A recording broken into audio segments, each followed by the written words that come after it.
Hi guys, today we're going to look at the difference between two types of policies, affirmative action and its opposite counterpart, equal opportunity. Okay, and the goal is to try to analyze these policies and the general approaches associated with these policies, but also take a step back and realize the philosophies around these policies. And eventually, you'll be able to see affirmative action debates, hopefully not everywhere, but see them, and then immediately when you notice them, when you see them, you will know what the opposite counterparts, what the philosophies are for this type of debate, and then know what arguments fit in this debate and how you can approach them. Okay, so affirmative action debates are very, very common and a very common approach to creating change. Let's give a disadvantaged minority or a group a leg up, an extra boost so that they can better achieve things and then move up to a certain level, right? And then when they reach that level, we can maybe remove that and then bring it down back again. Okay, so it's an approach to solving inequality in society. The opposite approach to that is affording equal opportunity. So that is removing anything that is discriminatory and giving education and everything equally to everyone, and then arguing that change will happen, and then why that change will happen on its own. Okay, so the two things you need to be really clear about in this debate, and the first one is which one will work, right? So whether or not affirmative action will work, whether or not equal opportunity will work, but secondly also which one is better when it works, or better in order to bring the type of change that you want, right? And I think for me this is the more interesting part, because you have to argue the impact of it, but you also have to argue the value of that impact. So even if it works, what actually is working, right? So affirmative action will create push in more minorities to positions of power, for example. But will it actually change the perceptions of society? Will it actually create a welcoming, a tolerant atmosphere for those minorities?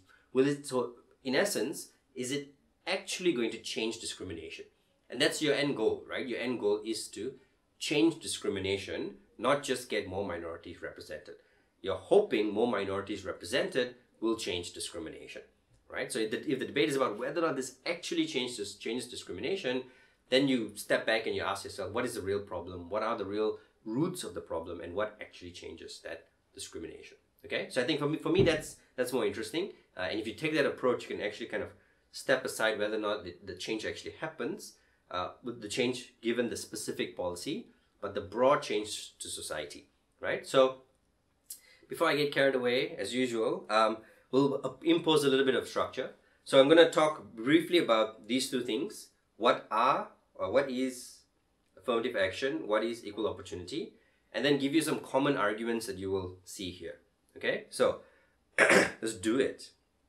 Affirmative action, like I said, when you give an advantage, okay, so advantage to one group over another. Okay, so usually the group is a minority and the group needs a push up. Now, the group doesn't always have to be just a numerical minority. The group can be an economic minority, or political minority, minority in terms of the power, right? So affirmative action debates for women, for example, women are equal in society, mostly in terms of numbers, 50% men, 50% women, or plus minus a little bit in some societies. But they are overwhelmingly an economic minority. That means the amounts of wealth that women independently hold pale, like incredibly compared to the wealth that men own as individuals. And also the political power that women hold as individuals pale compared to the political power that men hold, right? So the first thing you need to do is to identify your groups and talk about the differences that exists between these groups, right? So affirmative action tries to give that group an advantage.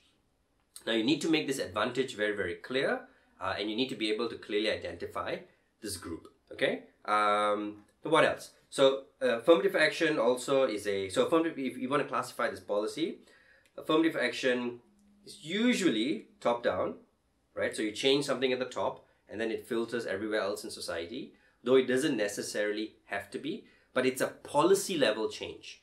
So when you're doing policy level change, you're not changing people's attitudes, you're changing the law, right? So that tends to be a kind of top-down approach. It's also disruptive.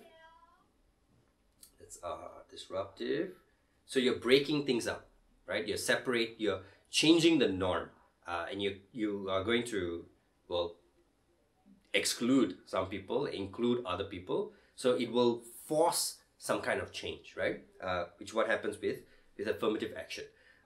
In affirmative action debates, it's if your side arguing for affirmative action, you keep in mind that the other side is going to argue for natural change. So you need to show why your change can't happen naturally, right? And here we're getting to a little bit kind of like argumentation.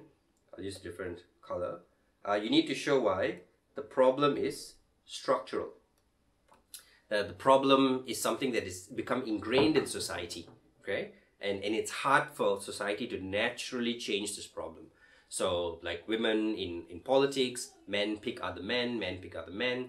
People, society, the views of society are not going to change until they see women there that they can trust.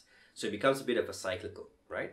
I don't vote for women until I can see women in power, but until I vote for women, there's never going to be any women in power. So I don't see any women politicians, I don't vote for women, but if I don't vote for women, no women end up being women politicians. So you need to break that cycle, right? So these are problems that are structural. So you need to portray a structural problem with your issue, okay? Before I go into too much of that, the contrast to affirmative action is an equal opportunity approach. And equal opportunity takes a far more incremental, for consistency, I need to change the color back. It takes an incremental approach, right? So with equal opportunity, you are optimists. You say that in the long term, things will change. What we need to do now is make sure that the law doesn't discriminate. So if anything to do with the law is removed and there are no legal barriers to minorities or anybody else, then people need to achieve change on their own, right? So from in an equal opportunity approach, you want to reduce the urgency, right? Urgency is lower when you take the equal opportunity, and urgency is higher under affirmative action, right? Because equal opportunity will take longer if it works. I'm not saying it always works, but if it works, it will take longer, right? So it's incremental. It also tends to be bottom up, okay, in terms of equal opportunity. So change will happen slowly at societal level, slowly at perceptions level, and then move up to other parts of society. So in order if we take the women in politics example, for women to get elected at the top, there needs to be, first more empowerment of women at home, empowerment of women in employment, empowerment of women in other places, and then that will translate to empowerment of women in politics. So you need to change the social attitudes before you change the whole big political attitude. That's the equal opportunity approach, okay? So these are the two contrasting approaches, affirmative action and equal opportunity, okay? So some of the other things what are the common arguments then you will get under these two different approaches? So switch back to blue. Like I said, so let's say under affirmative action, right, you need to talk about why the problem is structural. Under affirmative action, you also have speed on your side. So you try to show how the problem is super duper urgent. That people, even if it's just equal access to education or something, lives are being changed, are destroyed, and opportunities being lost. It harms everybody in the long run, so on, so on. It's really terrible. It's bad, right? So you need to show that changes will happen much quicker, and we need to have this change happen fast. And we need to use affirmative action to break a cycle, to break a structural problem. So it's not just a problem of people are not ready. People are ready, but they can't break through these inner circles, okay? The other thing is this whole readiness thing, okay? You need to show that people are ready, because on the other side, they're going to do an argument about tokenism. They're going to say that it's going to be counterproductive and you're going to create tokens, and people who are not ready then may suffer, may have problems, and that's going to harm those individuals and harm the entire community, right? And harm the entire group. So on this side, on the affirmative action side, you have to show that people are capable, that they are educated, they're leaders. There's nothing specifically wrong with them. It's just that they haven't had the opportunity. Once they're given the opportunity, they will shine and show everybody that they can do an awesome job. Okay, and that's kind of connected to the other one, or the next argument, which is that it creates role models. And the problem right now is there aren't any role models. There isn't this perception that women are capable leaders, because I don't see many of them, right? Or I don't see X minority in this position. That doesn't encourage other minorities to take this position too, because it's always hard being the first person. But that also doesn't make the majority believe that they are capable, or doesn't even just makes it seem like a normal thing, right? There's a sense of disconnect. It seems weird because I've never really seen this before, and that makes me less comfortable and on an internal level. So you need to create these role models to create a perception of change. Okay, so that's basically your affirmative action case. Be very clear about the type of change that you're going to reach. One question you'll always get affirmative action is, until when? When will this continue? When will you stop? Because the opposition will also try to run some kind of never-ending, slippery slope type of argument. So if you're very clear about what do we want to get in the end, like what we want is a equal representation of men and women in politics. Once we achieve that, we can slowly get rid of this, because the perceptions would have changed, people would have been cool, so we don't really need this anymore, right? Or you can even take an affirmative action. We'll maintain it forever and ever, because it's a minimum represent quota anyway. And if there's a minimum quota here and a minimum quota there, as long as it's above that minimum, you just leave it. If it drops below, then affirmative action kicks in. So if it drops below 30% representation, affirmative action will kick in. Otherwise, it's not going to harm anybody. Okay, but that's something you need to think about when you're defending affirmative action. On the other side of the planet, or bench or house, is equal opportunity. So in equal opportunity, you believe that there's a trend of change. So there's a positive trend of change, right? So change is happening, but change takes time, guys. So be patient, man, or woman, because change takes time, okay? You also argue that it will be counterproductive. So it does more harm, right? Running out of space there. But you know what I mean. Okay, so it harms the minorities themselves, because it creates this perception that you can't do it without this leg up. Other people can do it, other men can do it, majority ethnic groups can do it, but you can't, because something inherently wrong with you, that you need this leg up. And you say that that's more damaging to this minority group. You're not really helping them, right? And you're changing the perception of the majority that these groups, these individuals are weak, and that we don't need it. Okay, so the approach on opposition is remove all kinds of barriers, right? So any kind of law or anything, and then have very positive messaging, encourage people to do it, and they will do it eventually, right? And there are some people who really argue this kind of approach. Now, you can take a slightly opposite affirmative action approach if you want, but then you come closer philosophically, right? So for example, if the Gov side says affirmative action for an ethnic group, Op can say, well, not ethnic-based affirmative action, but economic-based affirmative action, okay, maybe, or some other type of affirmative action. If the Gov says gender-based affirmative action, maybe Op can say, I don't want gender-based, I want age-based affirmative action. I want younger people, because the younger people may think differently. Now, when you do this, you're philosophically becoming closer, right, to the Gov side. And it depends on the things that you pick also. So if I pick poverty-based affirmative action, it's less likely I'm going to stigmatize a particular group, because I'm choosing things that anybody can experience, because poverty can be open to many people.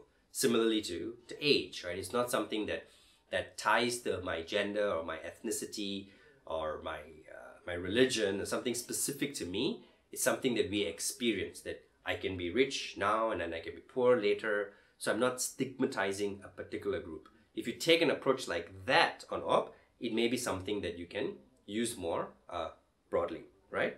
So let's explore the arguments under the equal opportunity approach. So we already talked about tokenism, right? So you have to take this very strongly. You're going to say that it's going to harm the minorities even more, because on the equal opportunity side, you also really want to help the minorities, okay? You don't want to say that they're bad, they're incapable, women are lousy leaders. You say that of course they are, and that's why they're going to prove themselves, right? That's why they are doing it now already under the status quo, and they don't need you men to tell them to lift them up in your arms and give them this position of power. And that's only going to make women look incapable and even more terrible, right, in the eyes of everybody, in the eyes of other bigoted men. So this will create that perception of tokenism, and is going to be counterproductive, right? You run that counterproductive line. You also show that this change here will be more sustainable, right? And that's the big argument on the equal opportunity side, because you know what the other side is doing will immediately create some change. On the opposition, you have to accept that maybe the change will come a little bit longer, right? You argue that the change is happening, and yeah, the picture doesn't look good now, but it's better now than it was 10 years ago or 20 years ago, 30 years ago, and it'll be better next year. And the rate of change is exponentially increasing, because one person in power is changing two, and the next person changes two each, and then they change, and then change just spreads, right? But we need to wait a little bit more, because if you do this now, you're going to set it back, okay? And on equal opportunity, you say this is the more sustainable change. This is change that can continue even without this policy, because under your policy, it's the policy that people are reacting to, not actually a change in perception. And that argument, I think, is quite powerful, right? So that also leads to this notion of real change. What exactly is change? What are you really changing? And on equal opportunity, you say, here we're changing people's attitudes and minds. And yeah, it's harder to do, but that's why we want to do it in this way, because it's the more important type of change. And if you do affirmative action, you're going to set that back, and people are not going to actually change. They're just going to follow the law, right? And there's a difference between those two things, okay? Yeah, so that's generally the split between affirmative action and equal opportunity. Let's, as usual, approach a specific topic here. And this is the topic we're going to look at: whether or not postgraduate scholarships should be disproportionately granted to ethnic minorities. Now, what you should do at this point is pause and try to work this out on your own. Try to ask yourself what this debate is about, what are the potential arguments I can run on one side or the other, and then play and compare, okay? But, so I'm assuming you've done that already. So, welcome back. Now, what we need to look at here is what exactly is this debate about, and what are the things that are different in this debate, okay? So this is an affirmative action debate, affirmative action in education, right? Letting one group in versus another group, and here we talk about which group? Ethnic minorities, so it's specifically stated the type of minority, right? But the difference here is this word, right? Postgraduate. Why specifically postgraduate? And a good way to test whether or not your case is appropriate or not appropriate is after you make your arguments or you think about it, if you remove the word postgraduate, and if you're just arguing for giving scholarships to ethnic minorities, then you're not really talking about the debate, right? And you're missing out a bunch of stuff, okay? So think about why specifically postgraduate. So postgraduate here are masters, PhD students, okay? Postgraduates, what do? They go on to teach at the university, right? And teach other people. But they also create knowledge. They're academics, right? So they write books, they do research. When we figure out why people do something, or in science or social research, it is somebody at a university somewhere, more often than not, who's done some research and published it, right? So the argument here is why these things, teaching at the university and the creation of knowledge, need more ethnic minority representation. Okay, so here you see the debate changes a little bit. So it isn't really about how we can help ethnic minorities get a better life by creating socio-economic change, which is the debate about getting them into universities, right? Creating more diversity at the university level and helping them get better jobs because your degrees are related to jobs, right? But you've done that, but this is why you want to do it at the highest level of academic learning, right? And because of what that will do in terms of the creation of knowledge, in terms of teaching. So in terms of is it different to have an ethnic minority professor, right, who is doing research? Does that person do that research differently?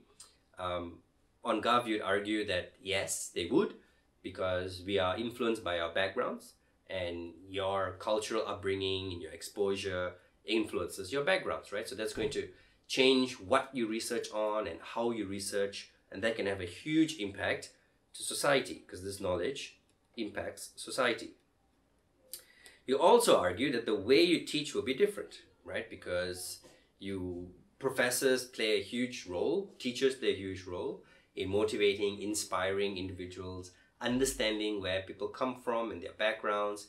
And if I'm from a similar background as you, I can be more sympathetic to your issues. I will know more aware of some of the challenges that you may be facing. Okay, and if we can talk about how your cultural upbringing has an impact on your views of education or life, then someone from your similar background will be much better placed to motivate you to continue studying, to do better in life, to change all of these different things, rather than someone who's not, right? So that is how the whole teaching will create role models, will inspire people to do different things. Okay, so this is a little bit more qualitative. It's not going to change, like, hundreds of people, thousands of people join universities and then come out and have jobs and suddenly whole huge classes move up. You're not changing that. You're saying now that we've already done that, okay, and this probably happens in an environment where affirmative action for minorities in universities are happening, but you say that maybe that's not working well enough, or that's working to an extent, but we still have gaps in these other areas that, in terms of production of knowledge, in terms of further studies, because we don't have enough role models there, because it's still an unwelcome atmosphere and environment, and we need to push people through there, right? Or we have many ethnic minorities studying, but they're not encouraged or motivated to continue or to stay in school. Maybe they drop out, maybe they don't do as well compared to the other majority peers because they don't have support systems, they don't have networks, they don't have friendly professors, many of these other things. But it becomes a more qualitative approach, right? It's not about getting hundreds and hundreds of people, but why these small groups will end up influencing many other people, right? So it becomes top down in that approach. Okay, so I think that's largely what this debate is about. Focus on the area of postgraduate studies and how that's going to impact society in general. Let's move down and look at the different sides. So I discussed already a little bit in terms of your definition of postgraduate, what you need to talk about. In terms of disproportionately granted, the motion leaves it a little bit open, so I don't think you need to say we need to give 10%, 30%, 40%, whatever. You just need to say that we will give an advantage to someone if they are from an ethnic minority, right? So if there are two people, different races, the minority will get a bit of an extra boost because we think that that person will benefit from that advantage. So it doesn't mean, of course, there are no majorities, right? It doesn't mean, of course, some of them are not getting it on their own, but we want to help and want to encourage. We think doing this will send a message that will encourage other minorities, or will encourage minorities to apply for these positions and pursue careers in academia, right? And that's part of our goal, right? So that's pretty much your setup. I think you want to talk about a situation where affirmative action exists in universities. So this is extending it, okay? And you try to take like a win-win approach here. So if it exists, then and we say that we have achieved the goal in getting more minority students in university, then affirmative action works, right? But now we want to use it, because it works, at this next high level. If it hasn't really succeeded, then we want to keep doing it, and it hasn't succeeded because we don't have these role models, we don't have teachers of that same minority group to help that community push through. So we're saying it's not enough to just put people there. You need to create an environment that helps them stay and that helps them excel. And what we haven't done is to create that environment. We just put people there and hoped things will change. So we need to have a little qualitative approach, right? So that's going to be the problem identification.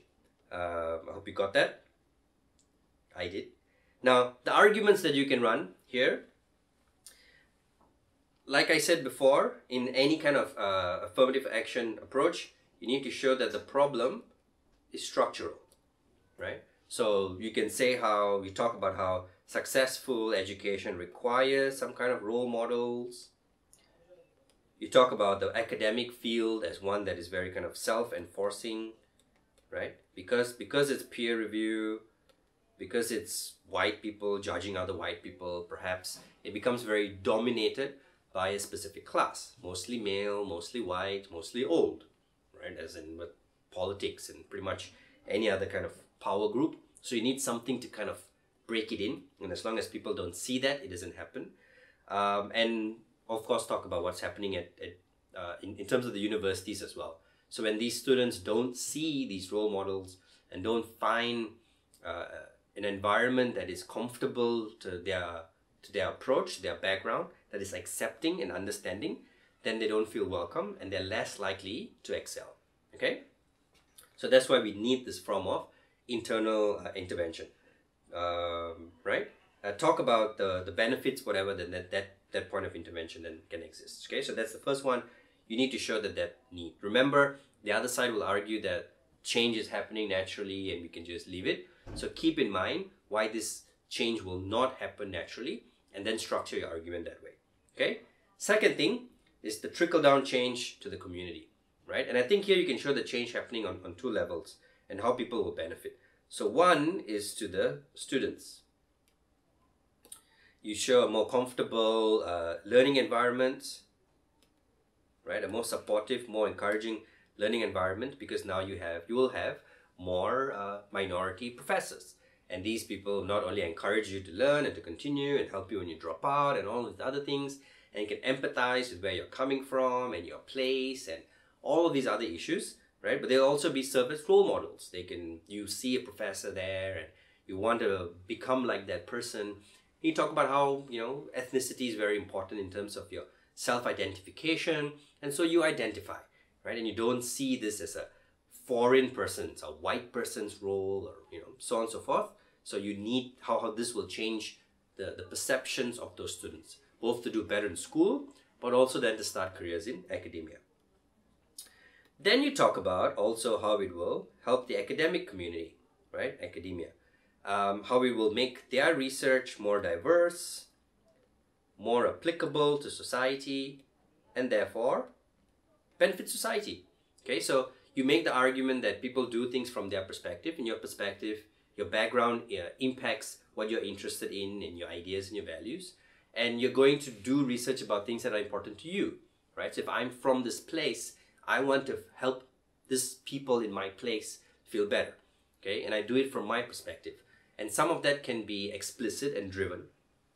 So I really want to help people in my neighborhood. I go back there and I help them. Or it can just be implicit. I can't change how I think because that's my values that I've been brought up with, right? So having more minorities here will create better research that is more applicable to society as a whole, create better debates among these academics and so on and so forth, and then make society as a whole benefit a lot more from it and help minorities integrate to society. Okay, so that's a big kind of trickle-down change argument that you're going to run. Lastly, you talk about the great external benefit to academic, society, and the universe. Actually, I think I've covered a little bit of this here already. Oopsie. So, yeah, this argument should go there. Talk about the external benefits to the academia, the society, the universe. The universe being, if you find outer life overseas, there are probably some ethnic minorities there, because aliens are, of course, a different ethnic group. But this is where you really have to build up the role of academia in society, right? So the role of academia is not just creating professors, but how we shape or we understand knowledge. How do we create knowledge? The books that you study in school, the understanding of history, literature, science, social policies, deciding whether or not to do this economic policy or that economic policy, understanding what poverty means. All of these things are developed in academia, right? By professors at universities, by research that people do, and not just maybe at the top, but in the middle, but everywhere. The hundreds and thousands of these people creating knowledge, which then governments look at, hopefully, and then implement them, and it becomes policies. Now, if these groups are dominated, this knowledge is dominated by a single perspective, how useful is this knowledge? Is it really applicable to everybody else, right? So if we can diversify this knowledge, and then this knowledge is going to be more powerful, more useful, more applicable to everybody. Okay, so that's the third argument that you run. How these ideas impact everyone in society. Okay, so firstly, we need internal intervention. Secondly, the trickle-down change will affect the students and maybe the academic group. And thirdly, how the changes that these academics make then will benefit the rest of society, right? And the third one is this whole external knowledge of ideas. Okay, so that's the affirmative action for the government side. What do we talk about on opposition? Now, so in opposition, what should the position be, right? So remember, equal opportunity, we say slow, sustainable change in the long term. On opposition, we want, that's a strange looking triangle, but we want bottom-up change, right? And we say the change is already happening, but it's happening slowly, and let it trickle up to the top. We've had more and more minorities now in the undergraduate, and they are naturally going to want to stay and continue and continue and continue. And yeah, give scholarships for people who can't afford to, but don't give scholarships based on race, right? And on opposition, you take a merit-based approach, right? You say we need to look at what people are capable of and not look at things from a race-based perspective, because that will only encourage racism, right? So that's your position from op. Concede that there is a problem, but say that problem is changing. And then talk about why this incremental, long-term change is more real and more sustainable, right? So that's your approach. So 3 arguments. Number 1, bottom-up is the best up. Secondly, it will create harm. And thirdly, merit is the best approach here, right? So first one, bottom-up is the best up. Talk about why this is more sustainable.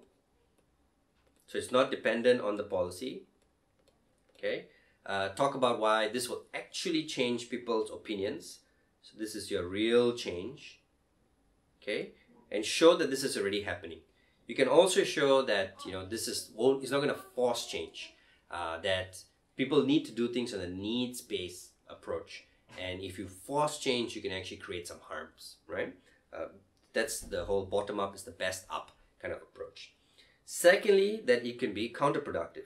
So this is where you run your tokenism argument, right? It makes the minorities look bad.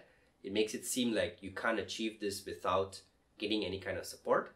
And there may be minorities who are already successful who will then say like, hey, we didn't need this, so no one else needs this. We're going to help people come up, right? That's your counterproductive argument. It'll make other people, so others will think less, or will think even less of minorities. Hope you can read that. If you can't, I also just said it so you could probably hear it. Last but not least, run the merit approach. Okay, so you can, the 2 things here. One is the merit approach is best for postgraduate studies. And that's another thing you have to keep in mind, right? Don't run like a general case. Talk specifically about postgraduate. And you can talk about why postgraduate is important for organic change, why it'll be counterproductive at the postgraduate level, and why at the postgraduate level, merit is the most important thing. So this gives you a little bit of out on op, right? If on op you want to say, I'm okay with affirmative action at a lower level of education, because that's about creating access, about creating best kind of exposure. But here at the highest level, it must be merit, right? That's an approach that you can take, or you can say generally affirmative action happened everywhere in the past and we're okay with that, but now I think it's time we stopped, right? I think it's in areas where there is a big difference. Affirmative action for exposure maybe could be a good idea, just to get people into university. So you can take that line, but you can draw a hard line on postgraduate studies, because there you say people have already had exposure to university, right? So I know what it's like, I've had a chance to explore, and the university tends to be more diverse, more liberal, more accepting environment than society as a whole. And at this point, I can decide whether or not I want to continue studying or not continue studying, and whether I want to continue making change, okay? And here you defend the accepting, open nature of postgraduate studies. Of course, you have to show why minority students can still be inspired by someone of a different ethnicity or race to continue studying. Okay, you say it's rubbish, this whole black kids only need black professors in order to kind of move up approach. And ensure that can happen and is happening, and therefore is creating change, right? So why specifically at the postgraduate level? You can also then show why merit is the best approach when here being dealing with problems of race. Okay, because you say that whenever we want to deal with problems of race, we need to take a race-free approach, because otherwise what you're doing is only strengthening this idea of race, that race of determinism, that your race is going to determine your outcome, that because of your X race you can get X advantage or this disadvantage, right? So if you want to tackle a problem of race, you need to step back and do race-free things. So obviously this is a more principled stance. It's hard for you to take this if you say, I'm okay with affirmative action based on race at the undergraduate, but not affirmative action based on race at the postgraduate. Then you are taking a race-based approach. But if you want to take a big principle approach and say like, nah, no racism anywhere, right? Race-free, I'm okay with economic-based affirmative action, right? But no racism, nada, zero, zilch, zero racism, colorblind society. Then you can say like merit is the best approach when dealing with race. Then in the long run, you can show that racism is bad, rather than arguing for reverse racism, okay? So that's the debate pretty much, boys and girls, children of all ages, whether or not postgraduate scholarships should be disproportionately granted. Is one example of an affirmative action versus equal opportunity debate, right? You can change many of these groups here, change ethnic minorities to women, change scholarships to like corporate board positions, or representation in politics, or in sports teams, or anything, and it will still be the same framework: affirmative action versus equal opportunity. Okay, you will still run tokenism arguments and counterproductive arguments and structural change arguments and role model arguments. All those things will still happen. So what will give you the edge in the debate is going specifically to why this issue is different. What's specifically important here? So why are we talking about postgraduate? Why are we talking about publicly listed companies? Why are we talking about parliament? Something, and then talk about the group and then community, and that will give you the edge. Okay, so I hope you've had fun, because I definitely have. Good luck, happy debating affirmative action and or equal opportunity.